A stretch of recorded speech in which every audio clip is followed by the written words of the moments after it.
భారత్తో జరిగిన రెండో టెస్టులో చిత్తుగా ఓడిన ఆతిథ్య ఇంగ్లాండ్ దిద్దుబాటు చర్యలకు దిగింది. ఈ రెండు జట్ల మధ్య మూడో టెస్ట్ లార్డ్స్ వేదికగా జరగబోతుంది. తొలి రెండు టెస్టుల్లో ఇంగ్లాండ్ బౌలర్లు ఆశించిన మేర రాణించలేకపోయారు. బ్యాటర్లు రాణించడంతో తొలి టెస్టులో గెలిచిన ఇంగ్లాండ్ రెండో టెస్టులో మాత్రం చిత్తుగా ఓడిపోయింది. ఈ నేపథ్యంలో మూడో టెస్టుకు మాస్టర్ ప్లాన్తో సిద్ధమైంది. మూడో టెస్టు వేదికైన లార్డ్స్లో ఇంగ్లాండ్ క్రికెట్ జట్టు మార్పు చేయబోతుంది. నిజానికి లార్డ్స్ మైదానం మామూలుగానే పేసర్లకు స్వర్గధామం లాంటిది. ఇక రెండో టెస్టులో పరాజయం నేపథ్యంలో పేస్ స్వింగ్తో బ్యాటర్లకు మరింత సవాల్ విసిరే పిచ్ను సిద్ధం చేయాలని ఇంగ్లాండ్ మేనేజ్మెంట్ కోరిందట. దీంతో ఆ దిశగానే పిచ్ను సిద్ధం చేయాలని head coach Brendon McCullum, captain Ben Stokes కోరినట్టు తెలుస్తుంది. కాగా గత నెలలో ఇదే వేదికపై ఆస్ట్రేలియా దక్షిణాఫ్రికా మధ్య వరల్డ్ టెస్ట్ ఛాంపియన్షిప్ ఫైనల్ జరిగింది. ఆ మ్యాచ్లో పేసర్లు సత్తా చాటారు. దీంతో జూలై 10 నుంచి భారత్ ఇంగ్లాండ్ మధ్య జరిగే మూడో టెస్టులోనూ అలాంటిదే ప్రదర్శన రిపీట్ కావచ్చు.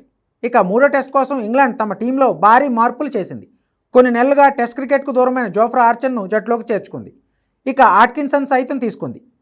తొలి రెండు టెస్టులో విఫలమైన టంగ్, బ్రైడెన్ కార్స్ స్థానాల్లో వీరిద్దరూ తుది జట్టులోకి వచ్చే ఛాన్స్ ఉంది.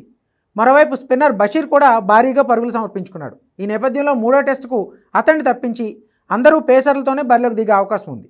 అయితే ఇంగ్లాండ్ పేస్ పిచ్ తయారు చేస్తే అది భారత్ కూడా అనుకూలమే. ఎందుకంటే ఈ టెస్ట్ మ్యాచ్కు బుమ్రా కూడా జట్టులోకి రాబోతున్నాడు.